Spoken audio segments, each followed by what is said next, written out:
ஒரு சிறுவன் தான் சரியாக செய்த கணக்குகளை விட 2 மடங்காக தவறாக செய்கிறான். அவன் 51 கணக்குகளை எழுதி இருக்கிறான். எத்தனை கணக்குகளை சரியாக செய்துள்ளான் அப்படின்னு கேட்டிருக்காங்க. 4 ஆப்ஷன் கொடுத்துருக்காங்க. வாங்க இதுக்கு எப்படி பண்ணலான்னு பார்க்கலாம். இப்போ சரியாக செய்த கணக்குகள் வந்து நமக்கு தெரியாது. அதனால் இது என்ன பண்ணுறோம், எக்ஸ்ன்னு வச்சுக்கிறோம். தவறாக செய்த கணக்குகள் வந்து 2 மடங்கு தவறாக செஞ்சுருக்கான். அதனால் இது என்ன பண்ணுறோம், 2xன்னு வச்சுக்கிறோம். சரியா? இப்போ இது ரெண்டும் சேர்த்து அவன் மொத்தம் 51 கணக்குகள் எழுதியிருக்கானா, அப்போ எக்ஸ் ப்ளஸ் 2x எவ்வளவு நமக்கு 51. அப்போ இது ரெண்டையும் கூட்டுங்க. 3x இஸ் ஈக்குவல் டு நமக்கு என்னது 51. அப்போ x இஸ் ஈக்குவல் டு என்னது, இந்த சைடு இருக்கிற 3 பெருக்கலாக இருக்கிறது ஈக்குவலுக்கு அந்த சைடு போகிறப்ப என்ன பண்ணுவோம், வகுத்தலாக மாறும்.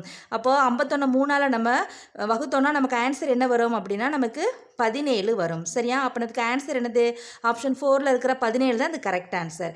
இங்கே என்ன கேட்டிருக்காங்க, எத்தனை கணக்குகள் சரியாக செய்துள்ளான்னு கேட்டிருக்காங்க. அதனால் 17. இதே தவறாக எத்தனை கணக்குகள் செய்துள்ளான்னா இதை 2ஆல் பெருக்கணும். ஏன்னா தவறாக செய்த கணக்குகள் 2x.